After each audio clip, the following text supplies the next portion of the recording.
Welcome to the Agent to Agent podcast, the show that connects you with top real estate professionals across the country to uncover what life is really like in their communities. So whether you are a fellow real estate agent looking for a trusted referral partner or somebody who's thinking about making a move, you'll find insider insights into what life is like in each of these communities to help you feel right at home no matter where you land. So let's jump in.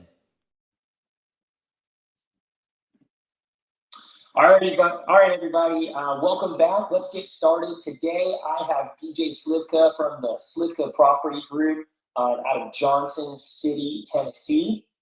Super excited to have DJ on today. He comes from a background in long-term care for over 9 years of experience and really provides him just a unique perspective on customer service, client service, and how he brings the whole real estate experience to the doorsteps of his clients. A family-first man with a wife, 4 kids, and a dog, a golf lover. I'd like to introduce you to DJ Slivka. DJ, what's up, bud? All right, man. Let's get started. This is awesome.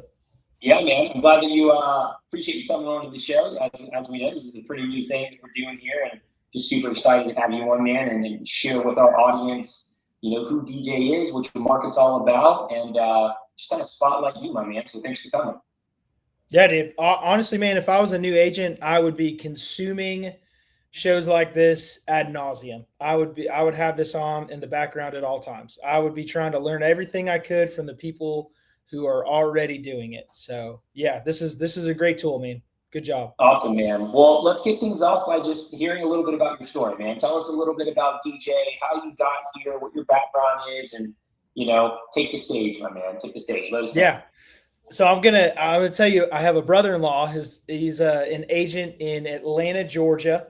And in my previous career, I would always make fun of him for being a real estate agent. I would call him a glorified paper pusher. So the irony that I am now a realtor is pretty funny because I did not understand the complexities of doing this at a high level. And so just like anybody else, like you don't know what's going on. So it's just so tongue in cheek to see where my head was there when I knew he was a realtor and I was in the corporate world. And then where we're at right now. So I got into real estate in December of 21. We'll call it January of 22. I got into real estate because I was at you prefaced it, I was with a long-term care company. And I had one of those instances where I was there one day and then my supervisor and somebody from the HR team came to the building. And the next day I didn't have a job. So you can fill in the blanks there. But that was in my 9 years, I had never had something like that happen. Never had any sort of adversity where I didn't have any sort of income that I had to worry about. I was always a very stable earner. My wife at that time was staying home with our 3 children. We've had a 4th since then. And I was scared, man. I don't think you could, unless you've been through that before, I don't think you could put a feeling on that of just multiple different layers of fear, anxiety, stress, frustration, anger, everything I felt in those moments. So I left that job in September of 21. By December of 21, I had gotten my license and hit the ground running. I joined a team for my first 6 months in real estate. And then after 6 months, I decided to do it on my own. But I saw tremendous success in my first year. I was making more money than I did at my previous corporate job. And I only started in real estate because I had told my wife, I was like, hey, I talked to my brother-in-law and his wife, my wife's sister, and they were like, hey, you should really try real estate. And I was like, I don't know what I need to do. I know I'm not going back to healthcare. It was 9 years and something. I was so burnt out. I didn't like it. I didn't enjoy it. Mm-hmm. And I really think it was I did those 9 years, and maybe someone's listening to this and maybe they're in the same position. I did those 9 years so that I would have perspective to run my business the way I do now, because there's not anyone else who's going to be more motivated than the father of 3 who is the main breadwinner. I say parent, the parent of 3 who's the main breadwinner, who has to go out there and earn income every day. You will not outwork me. You will not outthink me. Well, maybe you will, but you will not find someone more motivated than me to be able to do something relative to making sure a business works. So all that surmises, I come into real estate. I win Rookie of the Year my first year in real estate, and for the KW Johnson City office. I believe I set a maybe I put this on here. Maybe I set a record for most sales my first year. Maybe I'm saying that myself. I don't know. That's not validated. We'll just go with that. But like I said, I made my money. And I made as much money more money than I did at my previous job, and I was pretty much locked in, man. And ever since then, I've kind of been on a trajectory up. That's awesome, man. That's awesome. So you said you made mention that like you kind of stayed locked into that healthcare industry for a long period of time to kind of build that skill set into how you want to build your own business. Did you always have that? Was that always the plan, right? Like you knew that you were going to exit and kind of build your own business. You just really didn't know where you were going to build that business. You just happened to kind of fall into real estate because of the relationships that you had, kind of pushing you in that direction. Man, honestly, I was applying for every job. I applied to run a Chick-fil-A. I applied to. I was just trying to do whatever. I just wanted to earn income, and I figured, you know what, I'm going to go out there. I had a rental. I had one rental, and my goal had always been to be an investor first. And so I was like, you know what, this real estate thing, I kind of understand it. I have this rental. It's cash flowing. I like it. It seems to make sense for me. Let's just get into real estate and try and do residential a little bit, and then get into getting into investing. And I realized in that space in real estate, your currency are your relationships with people. Well, in my previous career, man, all I did was connect with people all day. I had to go into a building no one wanted to be at. I don't think there's anyone who wants to be at a long-term care building. No one, no resident, no one wants to be there. I had to go to talk to staff members who were underpaid and underappreciated. And I had to deal with a corporate entity who was always pushing on you to do more. Despite your best day in the workforce, they were always pushing on you to do more. And this is not succinct to healthcare. This is every single corporate entity in the world, right? Like that's their job, is to push you to do better. So all this kind of created this pressure cooker, this vice that was putting pressure on me. And then enter real estate, where there is a direct correlation to how much work you do and how well you do in your business. Meaning, if I go out there and I connect with 20 to 30 people, and we were talking about this earlier, that's my lead measure. My lag measure is going to look a lot better than someone who all they do is make one phone call a day. Or conversely, probably what a lot of agents do is they make one Facebook post and they say, hey, I'm an agent. And then they wait for the business to roll in. Well, where's the business, buddy? There's no business there. You're not making any connections. You're a secret agent. So I did that. And then I also really wanted to project my story to people.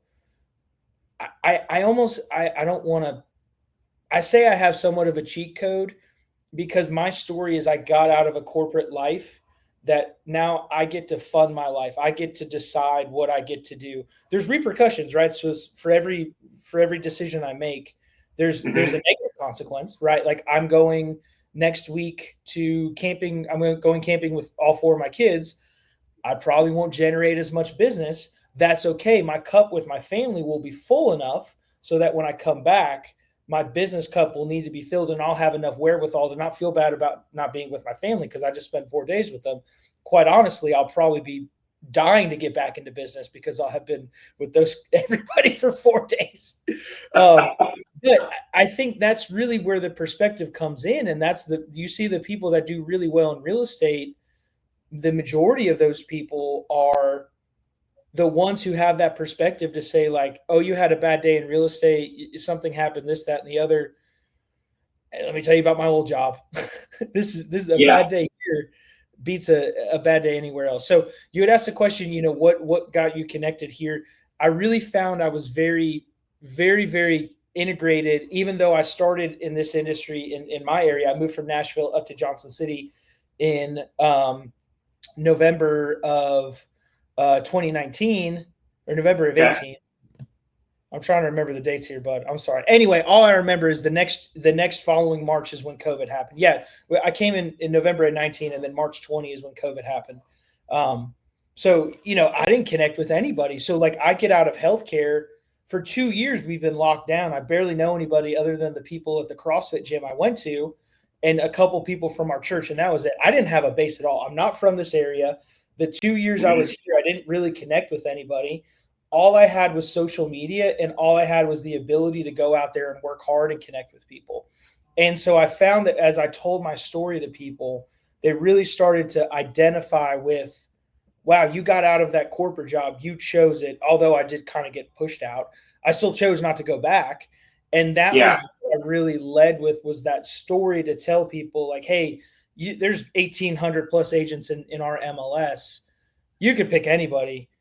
If you pick me, there's someone who's not only going to appreciate your business, but you're going to get somebody who is going to work so hard and give you such a good experience. You will have no other choice but then to continue to refer to me, because that would be the only option.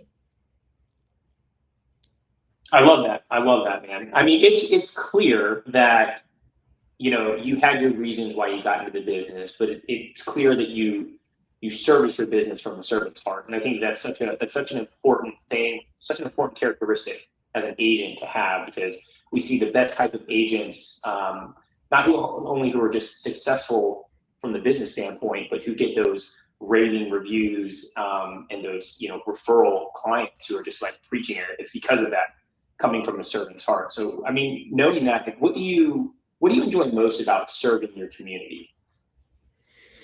Oh man. Serving is such a large term. I really have a heart for kids. I mean, just having kids myself, and I have a heart for kids who are put in positions who did not, who weren't put there based on their own actions. You know what I'm saying? So Yeah. Kids whose parents have made decisions that have put them in a place,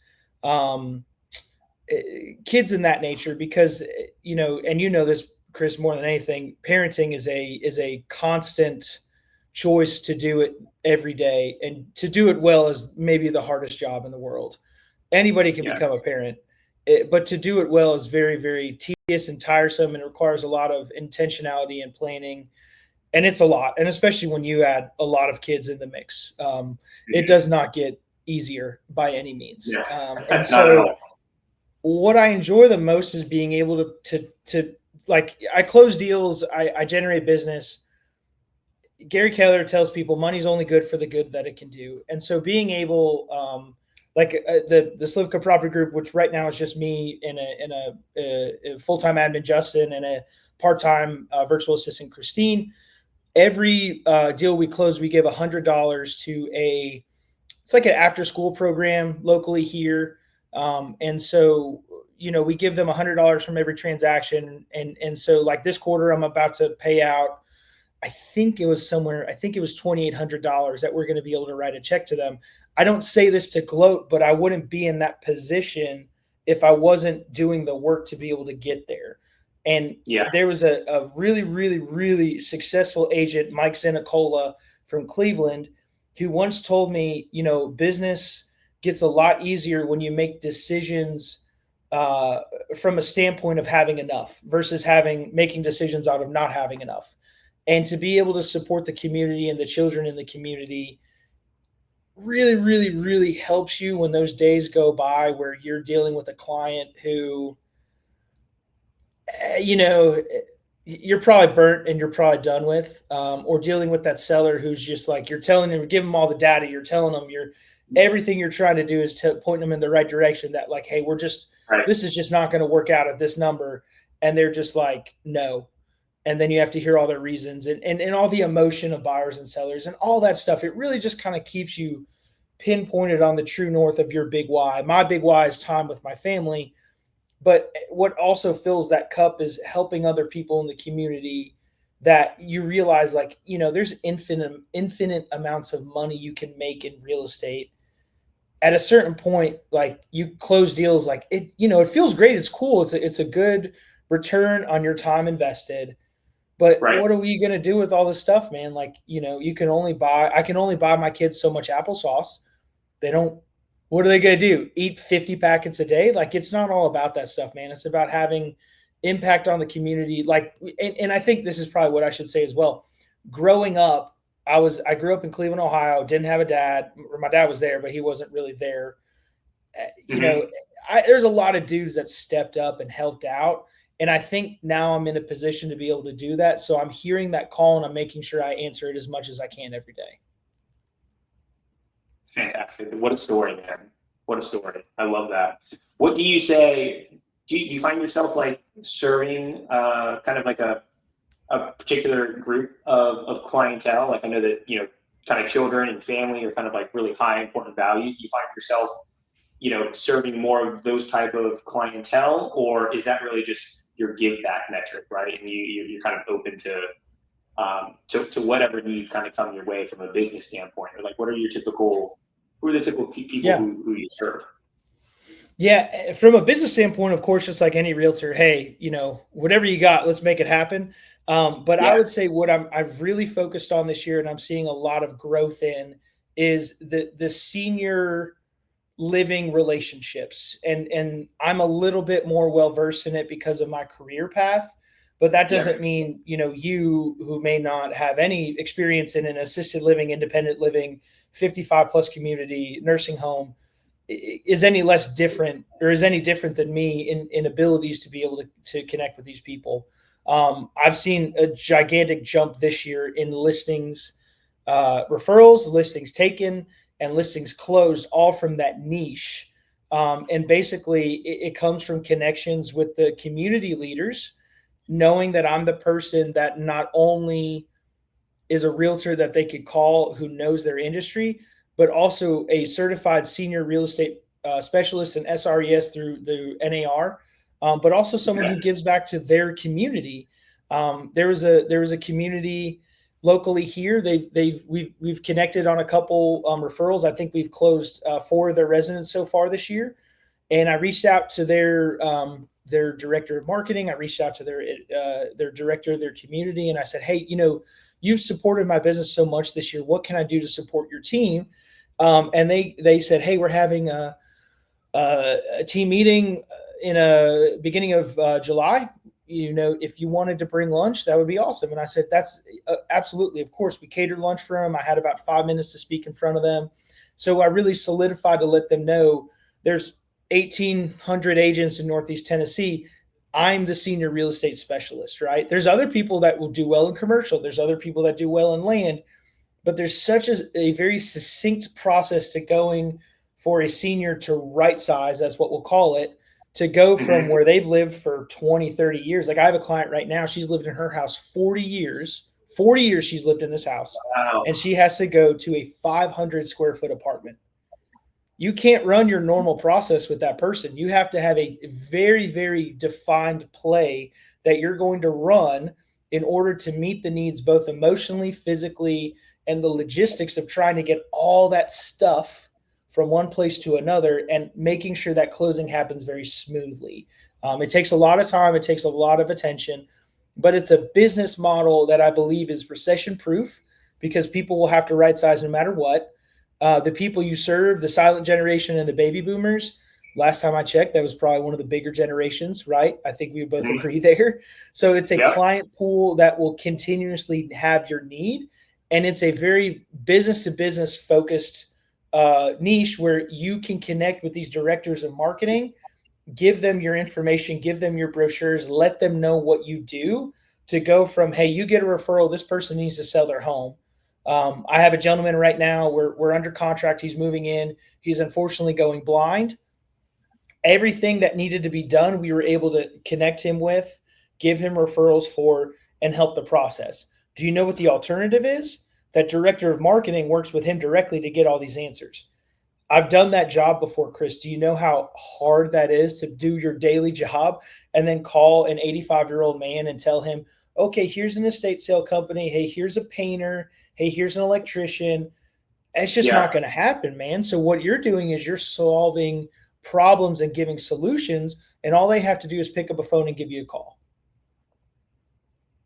That's awesome. So you really found, and I think this goes back to your experience in that industry, right? You just understand the workload already in that day to day from a director, operational, organizational standpoint, right? Like they've got their priorities, both from the business side and then also kind of like onboarding those new residents into it. And then when Yeah. you layer on all of the other different aspects that typically have to happen from a real estate transaction standpoint, right? You kind of fill that void because it's not just about we're going to list a home, we're going to find a buyer, we're going to get it closed. It's all encompassing this all encompassing move, right? This transition. So helping them. You had mentioned estate planning, or I think that you just like recently just needed a rental car. They didn't have any. You got yourself a U-Haul truck. Again, service Mm-hmm. focused, right? Making sure that you're able to deliver for your clients and your customers in ways that most people, I feel, don't expect coming from a typical real estate agent. Yeah. Yeah, man. It is it's a business model. It's a playbook that when you go down to the root of it, it is really connections. If you are into Phil Jones at all, he is all about, the right words, but I took one of his trainings and he said, who are the people that you need to connect with at a deeper level that by doing so would exponentially increase your referrals? And those are these community directors. These people at nursing homes, at independent livings, at assisted livings, they are having people come to them all the time asking for referrals for real estate agents. How do I know? When I ran it, that's what they did. Do you know who I Right. referred to? No one, because no one would ever call on me. No one would ever take the time to say, hey, Mr. Administrator, this is who I am. This is what I do. Here's a couple business cards. Give me a referral, try me out, and I'll promise you, I will show you how I'm the best person to refer to. That conversation right there, if someone asked me just by my nature, I would have been like, hey, I don't know this guy, but he came in here, he gave me a couple cards. He seemed like to know what he was doing. And even that very minor referral, it's not a great glowing referral, but Yeah. it's like, hey, it's a connection versus where do you go if you don't know an agent? You go to Google. Do we really Hmm. want to trust that now with how easy it is pay to play? And so that's Yeah. really the big thing you have to project to those people is that left to their own devices, people, and again, we're not going for the community person who's lived there and their families live there and they've sold and bought with 8 different people. We're not going to beat that person because they have a connection that's been 20, 30 years. That's not the Right. client we're going after. We're going after the senior who's relocated to the area, whose family's gone away, who hasn't needed any real estate in the past 20 to 30 years. So they don't know anybody. Well, where do they go? That generation is all focused on word of mouth. And if you can connect with the people that can give you a very good glowing word of mouth referral, then your handoff turns into, hey, this is the person, they know what they're doing, they're going to give you a good projection. I'm going to put a little pin in that to say you can't be a bad agent. If you're a bad agent, don't do this because you're going to get yourself in a very bad situation. You'll stop getting referrals. I think that's logic, but let's just, say that because if someone just hears this and says, oh my word, this is amazing, we got to jump on this. Have a system, have a process. You can't go in there and say, hey, my name's Steve and I'm an agent and I'll list your house. Okay, how are you going to help me get from point A to point B and make sure you cover all the bases? You got to have a system, you got to have a process. Doing all that, projecting all that, and then of course delivering, that is really the bread and butter of what this business is. People do this all the time with divorce attorneys, with probate attorneys, with everything under the sun related to this. We're not doing anything different. We're just going on a playbook based on a different niche that no one's really thought about here recently. I love that. I think that's good. I love that niche that you carved out, that you found like your place in and the community that you're serving. I think that and you speak just very knowledgeably about it, both from your past experience and like exactly the type of experience that you're looking to deliver to those people to help fill the needs that they're looking for. So I'd like to pivot a little bit. So part of the podcast too is letting people get to know your area as well, like where you're at. I know that you're over in Johnson City, Tennessee, and I'd love to hear a little bit more about the area that you serve. Right, like, what's the vibe like around Johnson City, Tennessee? Are there any gems, places only locals know, right? Favorite spots? Like, tell us a little bit about where you're at, man. Yeah, man. I would say a good part of my business are from the buyer side or relocating buyers from agent referrals. So Okay. if they're people that relocate here are looking for what you would call mountain life, we're not a mountain town, but we have mountain views everywhere. And there's someone who is looking for a lower cost of living. I almost said lower quality of life. No, that's not it. Higher quality of life, lower cost of living. Our prices relative to the median average, if you look at the Case-Shiller index, it's over 400. Tennessee's state average is over 400. We're right at 300 in this area. 52% of the market is moving between 250 and 400. So we could find you a really good house at 350. Like right before this call, when I was on the phone when we started this call, talking to somebody moving here from Florida. I was like, hey, why are you guys moving here? They're like, we just want a different pace of life. We want to move to Greenville. We visited there, we loved it, we fell in love with it. We feel like we can, we both work from home. We feel like we can have our life there. We have an 8-year-old daughter. It seems like it would make sense for us. That is the draw, is that there is a very you're close to natural resources. We have the Appalachian Trail, we have the mountains, we have um, lakes, rivers, mountain streams. I mean, everything you could ask for. We have relatively, and again, this is from living in Nashville, Tennessee. The traffic here is minimal. Humidity is minimal. You get 4 seasons. You'll get 4 or 5 snows a year. It's not awful. You're not gonna like. Yeah. I feel like if you got snow in Orlando, your life may end. Like you guys may not know what to do. We get Perspective a lot wise of people. here. We get a lot of people saying that's what we moved away from. Yeah, yeah. But and also too, it is a place where everyone is very welcoming for the relocator. I know it's probably counterintuitive. You may not see that, but Mm-hmm. from the circles I've been in, being a relocator myself, everyone can come here and contribute. And so you would ask the question, what gems do you guys have here? It's the natural resources. I mean, we have one of, if anybody listening to this is a trout fisherman, the South Holston River and the Watauga River, top 10 rivers in America to fish. South Holston Lake, Boone Lake. These lakes are, I mean, just sportsman's paradise if you want to bass fish. There's just a lot of natural resources that you don't have to pay any money for to be able to go out there and experience. And also too, we also joke that this area is the land of being 25 minutes away from everything. So like on a map, you may see something and be like, wow, that really looks far away. You could be there in 25 to 35 minutes. It's Okay. a really cool area to raise a family in. I'm 7 years into raising my daughter here. I think she loves it. She always tells me she's going to buy a house in downtown Johnson City. I don't think she understands what she's saying, but that's cool. I love it. I think that means we're in a good place. Absolutely, absolutely. Well, I'd ask you why people love living in your city, but I think that you already just smoked that one there. It sounds like you guys just have, from a cost of living, tongue tied, cost of living, right? The outside experiences that you can have, the natural resources that you made. It seems like it's a very family friendly place. There's a little bit of stuff for everybody, no matter what walk of life or part of life you might be in right now. Who are you seeing? So you do a lot of like relocations, right? Like inward or incoming referrals from agent to agents from across the country. What time?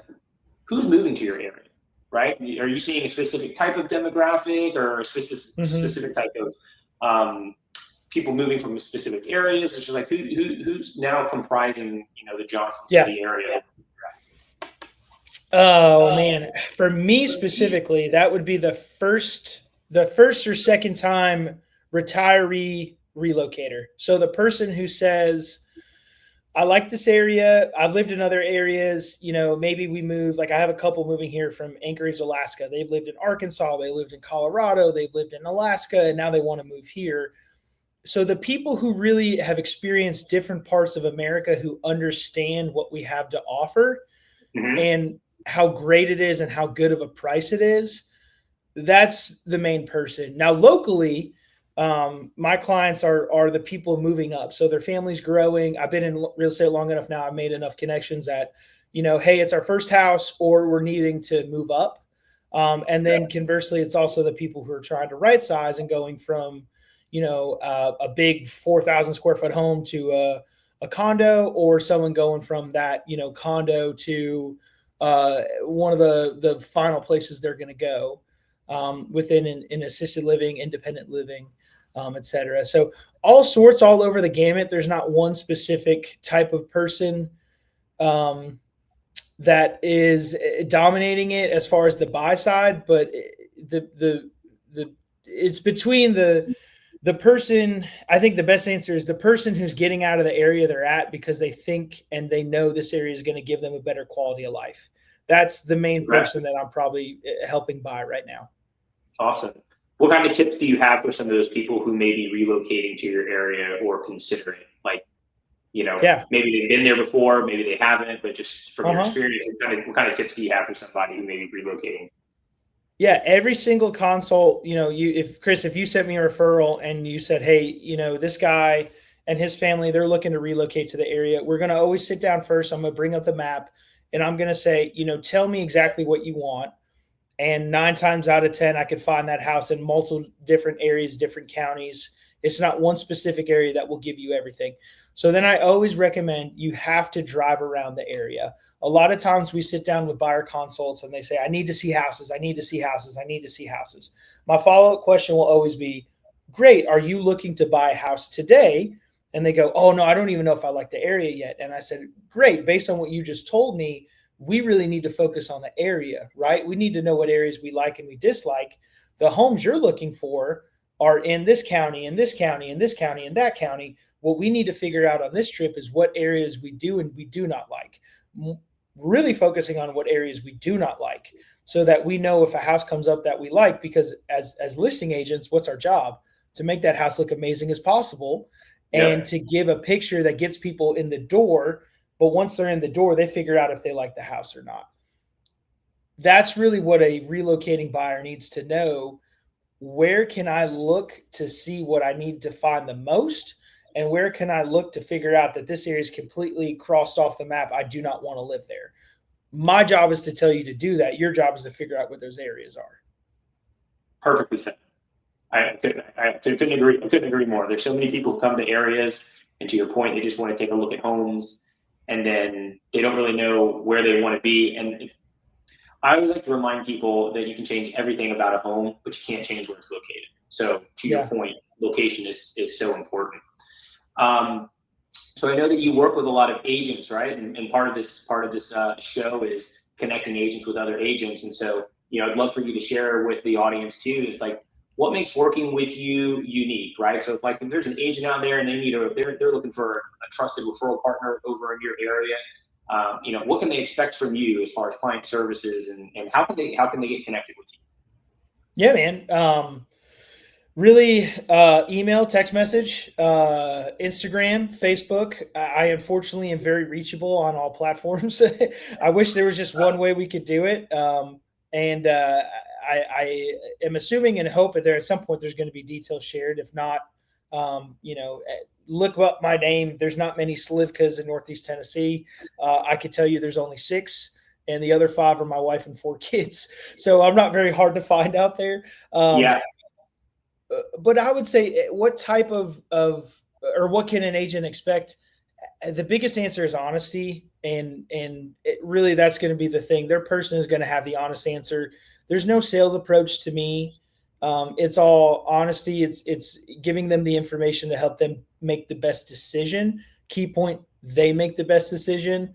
There's no withholding information to make a sale. That's very transactional, brother. That's just those types of agents. You've seen them. I've seen them. They'll be out of the business if they don't pivot. That type of focus on only closing a deal. Those are the agents who normally, I may ruffle feathers here. Those are the ones driving the vehicles and having the close. They have the clothes that seem a certain way to project a certain thing. I recently drove a U-Haul around because I didn't want to. I have an old truck and that's where I focus. But I run my business at a profit margin because my expenses are so low that I don't ever need, and I say this and I hope it comes across the right way. The commission, like I just closed a deal before this podcast. I didn't need that check today to pay my mortgage. I've been frugal enough, and I've listened to Gary Keller and Jay Papasan and all the other talking heads of Gary Keller who say you need an evergreen mentality, and you need to play red light, green light. And having an evergreen mentality means that in terms for me, is that there are things that you will always need to pay, and there will things that you can always make sure that you can turn on and off. That's the red light, green light. I just keep my expenses here so that if my revenue's here, I pay myself this, and all that is there if I need to go, if an opportunity comes up. Like 2 years ago, an opportunity came up for me to be the only billboard at our local Appalachian League baseball stadium. Well, there is only one realtor on that wall, and that's me. You know how many times clients will send me photos of my face on that wall? So the money was there, though, because I ran my business accordingly. And so I think, going back to your question, what can an agent expect from me? You're going to get an agent who's going to be honest, going to provide very good communication from him and his team, and give a very good understanding and turn over every stone to make sure that your person, if they're relocating or if they're local already, they have all the answers to make the best informed decision. Excellent. Awesome, man. Awesome. Well, look, I think that you've got everything nailed down, from client services, how you run your business, what people can expect from you. You're definitely a professional in your market. I'm so excited that you were able to come and jump in on this show and share your story and just what life is like over in your area as well. So really appreciate the time that you had and coming in on the show. We're definitely making sure that your contact information is getting dropped into show notes so that people know where to connect with you. But if people are looking to follow you, right, what are your handles at on Instagram and on Facebook? On Facebook, just look up DJ Slivka, last name Slivka, and then on Instagram, it's at Dale Made the Sale. At Dale Made the Sale. Ooh, it's got a nice little ring to it. But I love it. So awesome, man. Was there anything that you'd like to leave our audience with before we close up on this episode today? Man, honestly, a lot of stuff I'm going through with my coach right now. Biggest thing I'm hearing, system is the first form of leverage, best form of leverage. And then also man, just crush lead gen. No matter what, do it every day. Everything else needs to be secondary to lead gen. Excellent. Well, you heard it here with DJ. Lead gen, customer service, client focus, and then love the story of him telling us a little bit about how he's carved out this unique niche in that long-term care space. So whatever your niche may be, it's that focus, purpose, and red light, green light that we can take away from today's conversation with DJ. So DJ, thanks so much, man, for joining us today. I had a great time with the conversation with you. I hope you did the same. And hopefully we'll have you on again at some point in the future as this show continues to grow. I love it, brother. Thank you, man. This is good stuff. Absolutely, bud. See you next time. All right. Thanks for tuning in to the Agent to Agent podcast, where we connect you with the people and the places that help make moving feel easier. If you enjoyed today's conversation, be sure to follow along for insider looks at communities across the country. And connect with me if you'd like help getting connected with a trusted agent, no matter where life takes you. We'll see you next time.